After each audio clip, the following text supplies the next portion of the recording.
Shalom, shalom. Brothers of Raya, Allah coming back with another lesson through the spirit and power of Yahweh Bashem Yahushai. First and foremost, I'm going to give all praise, honor, and glory to Yahweh, Bahashem, Yahushai, Bahashem, Racha HaKodash. Double honors to the apostles and elders of Great Millstone. Strong shalom to the hopeful elect. Peace, love, and salutation to you brothers out there. I was reading the book of Samuel, and it just hit me, the spirit hit me, just realizing how much, King David, showed, acts of humility, and how he kept his integrity, to the Lord, man. And that's why I can see, from my own eyes that he was a man of the Lord's heart, man, because of the righteous acts that he did, man. And it's beautiful, man, because he showed a lot of humility, man. And I'm just going to read a couple scriptures, and then we're going to go into that word, humility. And, and I pray that this lesson will be edifying. So let's get right into it. Let's see where we want to start. It's a lot in here. I'm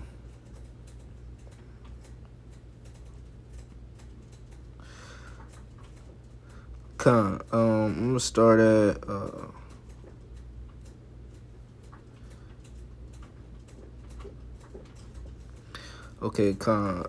Salakia. Trying to figure out. It says 1 Samuel chapter 24. I'm gonna read at verse 4. It says, and the man, I'm just gonna brush through it. It says, and the man of David said unto him, behold, the day of which the Lord Yahweh said unto thee, behold, I will deliver thine enemy into thy hand, that thou mayest do to him as it shall seem good unto thee.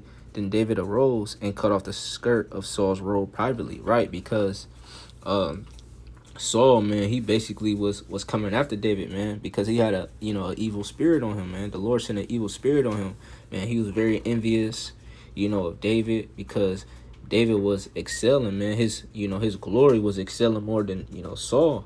Everyone in Israel and throughout that region, man, loved King David, man. And on top of that, man, they was his favorite, man.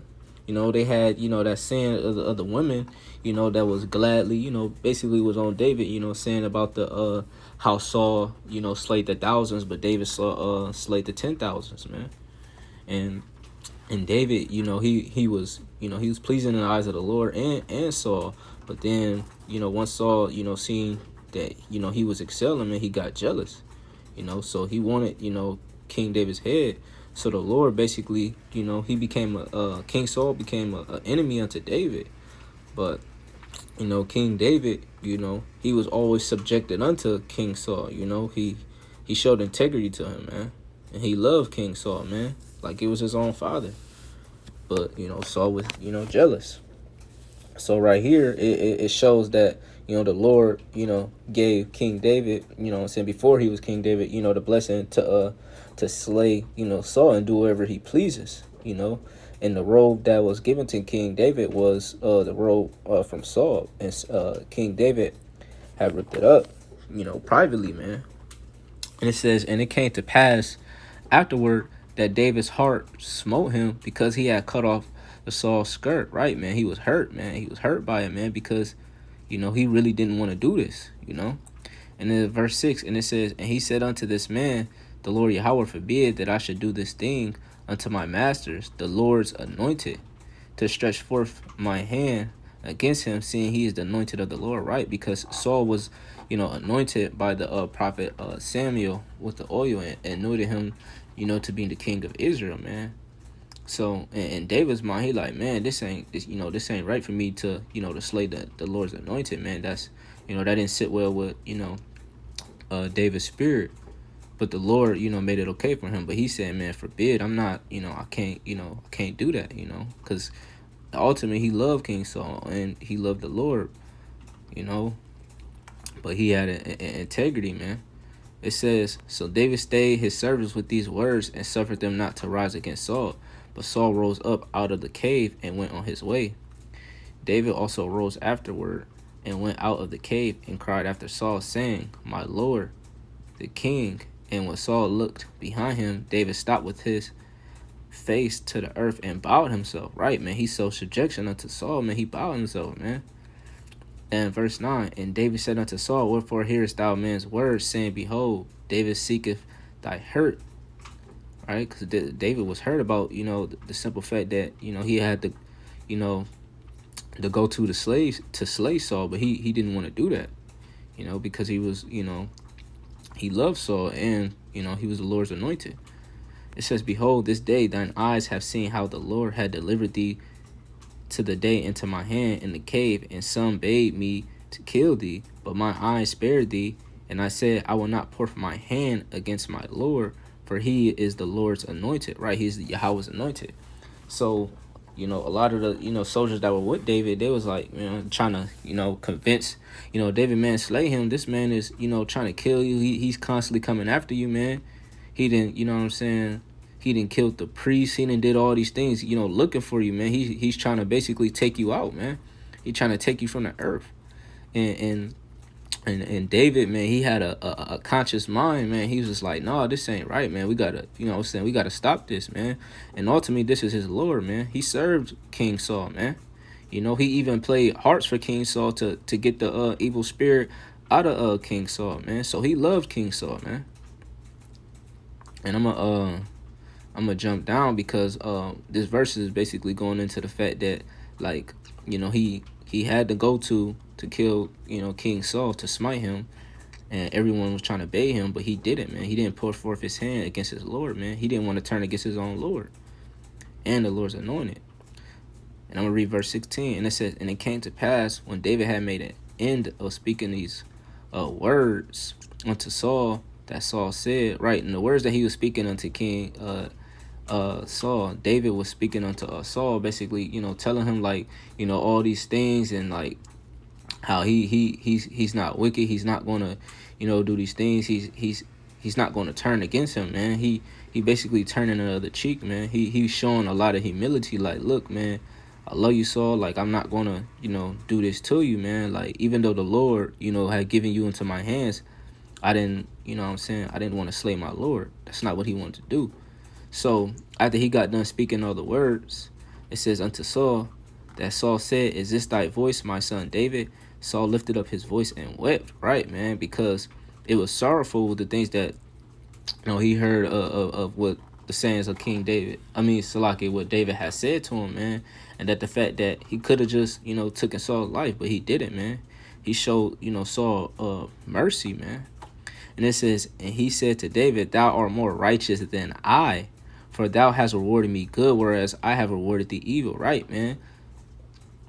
King David, he had did so much, good unto King Saul, and Saul was, bringing evil to him, man, even to his name. Like, he was doing all these different things, trying to, kill, King David, man.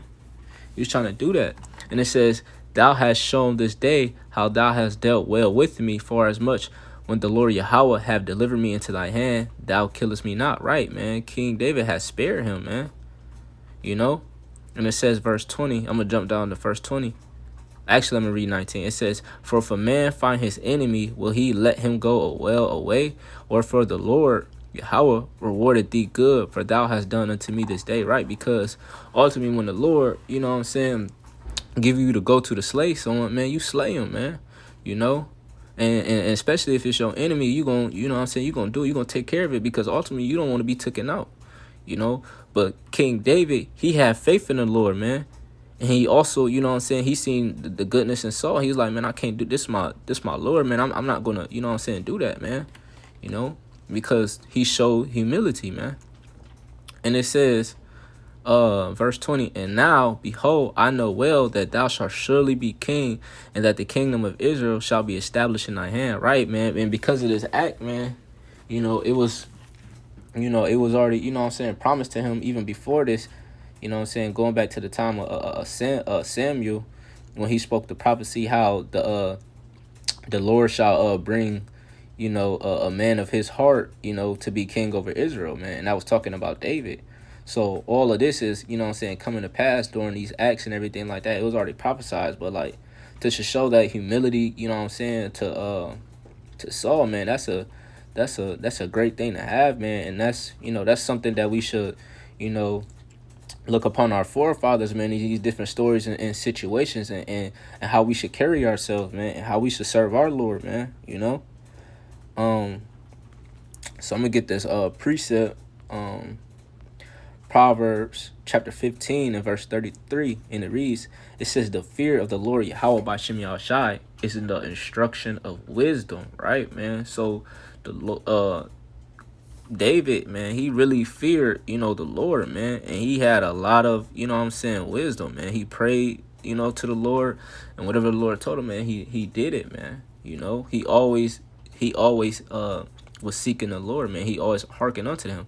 And it says, before honor is humility, right? So before he was honored, you know, to be the king, man, he showed, you know, humility, man. You know. So let's grab one more precept, you know, and I'm gonna close out.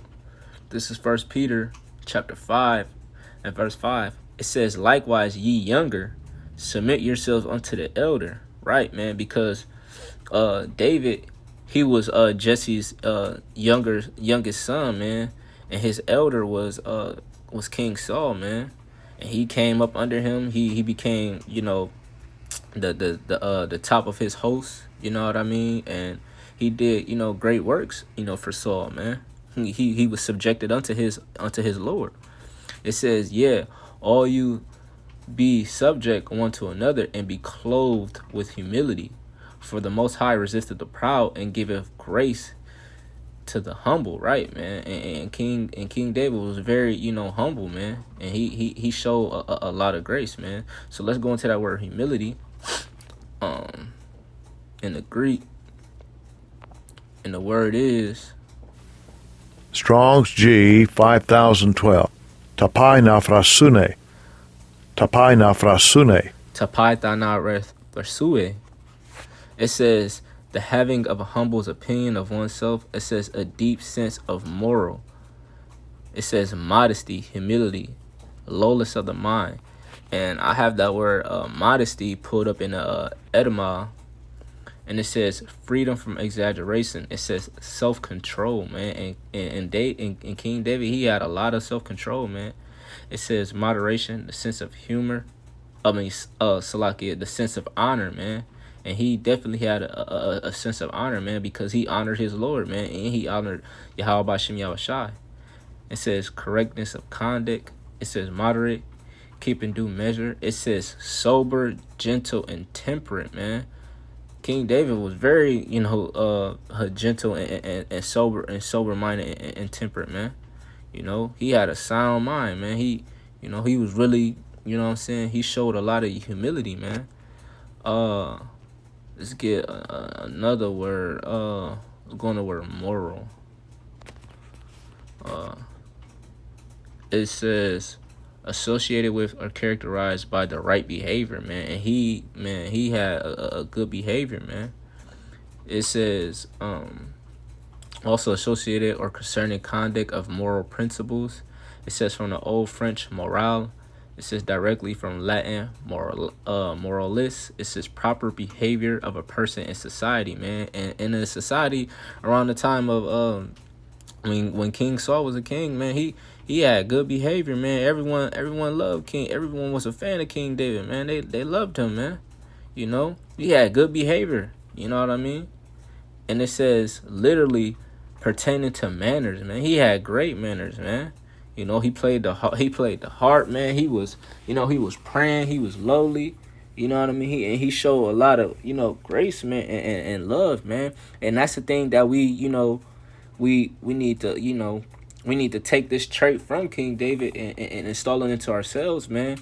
Especially going in, you know, into the, you know, the Passover, man, showing a lot of humility, man, becoming a new lump, man.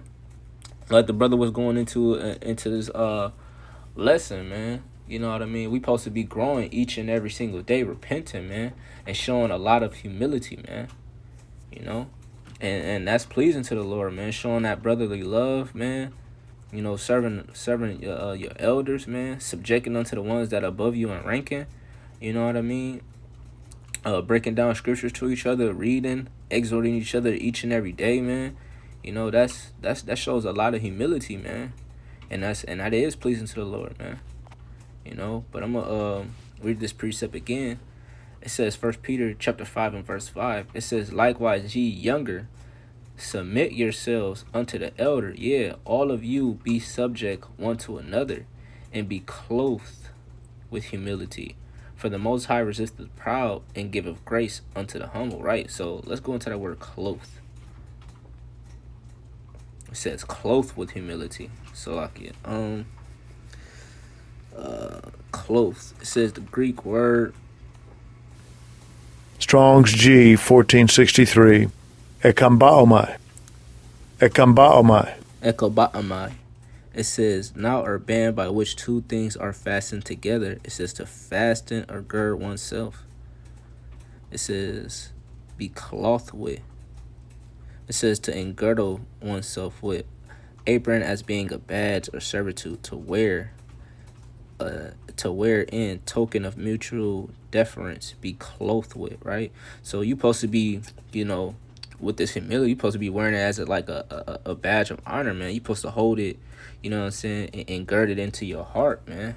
You know, keeping it to yourself, holding, you know what I'm saying, seizing it basically, man.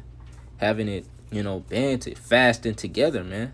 You know, that's how you're supposed to have, you know, that humility, you know, to yourself, man. It says, I'm gonna read it. I'm gonna read this. It says, this was the white scarf of an apron of slaves, which fastened to the belt of the vest and distinguished slaves from freemen. Therefore, 1 Peter 5 and 5, gird yourself with humility of your servile grab, encouraging. It says Christians was really talking about the Israelites to show their subjection one to another by putting on humility. This could also refer to the overalls which slaves wore to keep clean while working an exceeding humble garment. Right, so basically, in a spiritual sense, man, you supposed to, you know, put this, you know, on you, you know what I'm saying, to show an act of, you know what I'm saying, in subjection, you know, to your elders, man, and the ones around you, man, the brotherhood, man. You know, be in subjection to one another, man, and that's showing, you know, love and the fruit of the spirit, man. So let's get that fruit of spirit. Galatians 5 and 22. It says, but the fruit of spirit is love, joy, peace, long suffering, gentleness, goodness, and faith. It says, for the fruit of the Ephesians 5 and 9, it says, for the fruit of the spirit is in all goodness and righteousness and truth, right, man? So, you know, all this ties in together, you know, with you humility, man, which is the fruit of the spirit, man. And that's a beautiful, you know, trait to have, man. And hold on to it, Akim, and you know, continue to exercise, you know, that humility, you know, to the brothers, man, especially, you know, the newer ones coming into the fold, you know, like myself, man. So I pray that this lesson was edifying. I want to give all praise, honor, and glory to Yahweh, Bahashim, Yahweh Shai, Bahashim, Racha HaKodash, Brakata Yahweh, Brakata Yahweh Shai, Brakata Yahweh, Brakata Yahweh Shai, and Brakata to you, Akim. Double honors to the apostles and elders, a great millstone, strong Shalom, a Baba Kram Yasharala. Shalom.